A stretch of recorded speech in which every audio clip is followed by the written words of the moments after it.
அது அப்படி அதுக்கே அப்படின்னா இதில் நீங்கள் பாருங்கள், காரை புரட்டி போட்டு தமிழ் சினிமாவையும் புரட்டி போடணுங்கிறது தான் எங்களுக்கு ரொம்ப நாள் ஆசை. அதை செய்ய முயற்சி பண்ணிக்கிட்டே இருக்கோம். எல்லா நேரமும் தூக்க முடியாது, யாராவது உதவிக்கு வேணும். புரட்டி போடுறதுங்கிறது பெரிய விஷயம். கொஞ்சமாவது அதை நகர்த்தலாம் நாங்கள் விரும்பும் திசை நோக்கி அப்படின்னதில் இதில் எங்களுக்கு கிடைச்ச படை வீரர்கள் நிறைந்த படை. நிஜமாகவே வெளிநாட்டில் இருந்து வந்து வேலை செஞ்சவங்க, இங்கேருந்து வேலை செஞ்சவங்க வெளிநாட்டுக்காரங்க பாராட்டுற அளவுக்கு வேலை செஞ்சுருக்காங்கங்கிறது தான் என்னுடைய தாழ்மையான கருத்து. இந்த எங்கள் பயணத்தில் ஆரம்பம் முதல் எங்களை தாங்கி பிடித்து இந்த மேடை வரை கொண்டு சேர்த்ததில் பெரும் பங்கு உங்களுக்கும் உள்ளது. அது மறுக்க முடியாத உண்மை. நீங்கள் எப்போ வேணால் இது எப்படி இருக்குன்னு தெரியலன்னு ஒரு அங்கலாய்ப்புடன் யாருமே பேசலைங்கிறது எங்களுக்கே ஆச்சரியமாக இருந்தது. வழக்கமாக அப்படி பார்ப்போம் வரட்டும் அப்படின்றது. அதுக்கு முன்னாடி நீங்களே அதை உங்கள் எதிர்பார்ப்பை உங்கள் கண்களின் மூலம் காட்டுகிறீர்கள் எங்களுக்கு. எனக்கு இது என்னுடைய யூனிட்டை பார்க்கும்போது முகதாட்சியம் கருதி நல்லா இல்லைங்கிறத நல்லா இல்லைன்னு சொல்ல மாட்டாங்க, நல்லா இருக்குங்கிறத ஒரு தியேட்டர் ரசிகர் மாதிரி கைத்தட்டி விசில் இல்லாமல் அடிக்க முடியும். அதனால் நல்லா இருக்கு சார் அப்படின்னு சொல்லிட்டு போயிடுவாங்க. கொஞ்சம் அழுத்தி தான் வாசிப்பாங்க.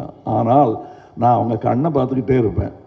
ஏன்னா அவங்க எல்லாருமே சீசன்டு பீப்புள். இதில் இங்கே வந்து கற்றுக்கலான்னு வந்தோம் சாருங்கிறவங்க யாருமே கிடையாது, கற்றுக்கிட்டு வந்தவங்க தான். டெக்னீஷியன்ஸாக இருக்கட்டும், நடிகர்களாக இருக்கட்டும், அவங்க கூட வேலை செய்யும்போது அவங்கள் முகத்தில் பார்க்குற சந்தோஷத்தை அது அப்படியே ஒரு பெருந்தொற்று, அது யூனிட்டுக்கே தொற்றிக்கிச்சு. அதை உங்களுக்கும் வழங்க வேண்டும் என்பது தான் எங்கள் ஆசை.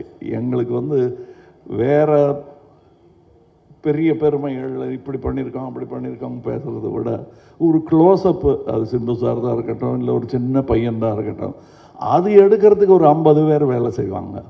திரைப்பூரா ஒரு முகம் தான் இருக்கும்.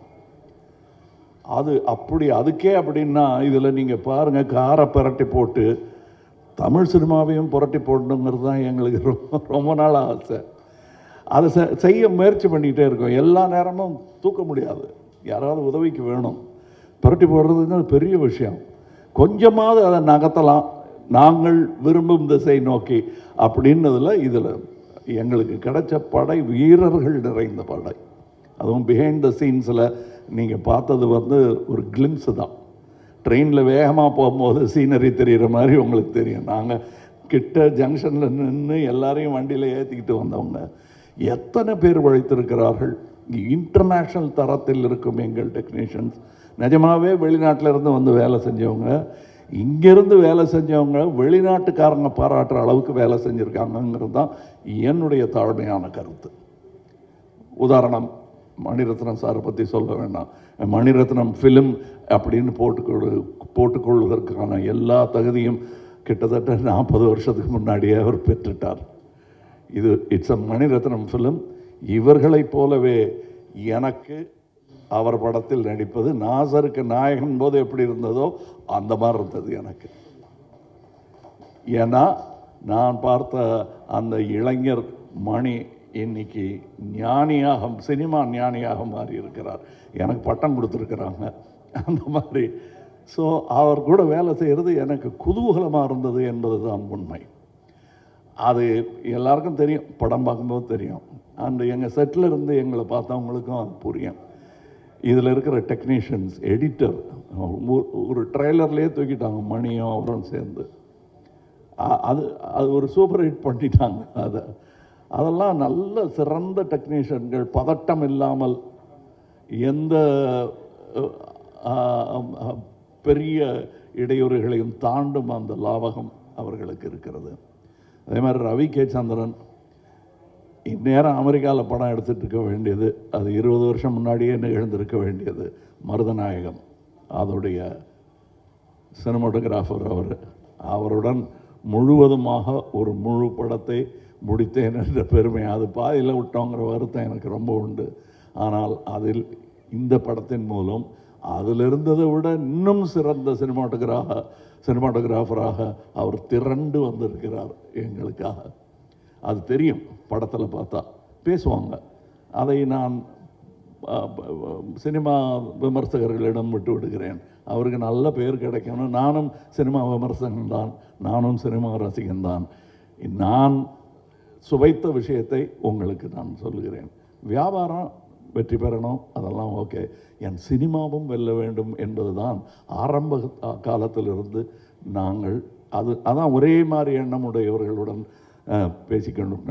நாங்கள் செட்டில் இருக்கும்போது மணி சார் ஆகட்டும், நடுவில் போய் பேச டைம் இருக்காது. அதுவும் டெக்னீஷியன்ஸுக்கு மேலேயும் கீழேயும் பார்த்துக்கிட்டு ஒரு மாதிரி சித்தர் மாதிரி அலைஞ்சிக்கிட்டு அங்கே. அதுக்கு நடுவில் நாங்கள் பேசுகிறது கூட அரட்டையாக இருக்காது. லஞ்சில் உட்காந்து பேசுகிறது கூட சினிமாவை பற்றியாக இருக்கும், வேறு ஒருத்தர் எடுத்த நல்ல சினிமாவை பற்றியாக இருக்கும். இப்படி ஒரு அற்புதமான சூழலில் நாங்கள் இந்த படத்தை எடுத்திருக்கணும். இந்த மாதிரி ஆரோக்கியமான ஒரு சூழல் ஐமைவதே எவ்வளோ பணம் கொடுத்தாலும் கிடைக்காது. அது எனக்கு கிடைத்தது, ராஜ்கமலுக்கு கிடைத்தது. ராஜ்கமலுக்கு பின்னாடி இருக்கிற அந்த இன்டர்நேஷ்னல்ங்கிற அந்த வார்த்தைக்கு முழு அர்த்தத்தை மணிரத்னம் எங்கள் டெக்னீஷியன்ஸ் கொடுத்துருக்கிறார்கள். இதில் உள்ள கலைஞர்கள் சின்ன சின்ன பாத்திரம் பண்ணவங்க. ஒரு சின்ன பையன்லாம் ஆக்ட் பண்ணியிருக்காரு. ஒரு 50 படம் பண்ணியிருப்பார் அந்த பையங்கிற மாதிரி பண்ணியிருக்காரு. அதுக்கு நிஜமாகவே 100-200 படம் பண்ணவங்கெல்லாம் சின்ன சின்ன வேஷங்கள் பண்ணியிருக்காங்க. இந்த சந்தோஷத்துக்காக, மணி சார் கூட ஒர்க் பண்ணுங்கிற சந்தோஷத்துக்காக தான் பாதி பேர் வந்தாங்க. சம்பளம் 2ஆம் பட்சம்தான் அவங்களுக்கு. இது எங்களுக்கு தெரிந்த உண்மைங்கிறதுனால சொல்கிறேன். நாம் வையாபுரி மாதிரி ஆர்டிஸ்ட் எல்லாம் நாங்கள் கண்டெடுத்தவர். அவர் ஜூனியர் ஆர்டிஸ்டாக இருந்தபோது நாங்கள் கண்டெடுத்து இவர் அப்படின்னு பார்த்து கூப்பிட்டது அவர். இன்னைக்கு அவர் எங்கள் கூடயே உட்காருங்க, சீட்டு கிடச்சாச்சு, உட்காந்துடணும். அது ரொம்ப கஷ்டம். அந்த நிலையிலேருந்து வந்த அவருக்கு தான் தெரியும். இன்னைக்கு இங்கே ஜோஜோ இல்லை, இப்போ இந்த முன் வரிசையில் அமர்ந்திருக்கிற எல்லாருமே என் நண்பர்கள் தான். அவங்களுக்கு இந்த வாய்ப்பு கிடைச்சது எனக்கு பெருமையாக இருக்குது.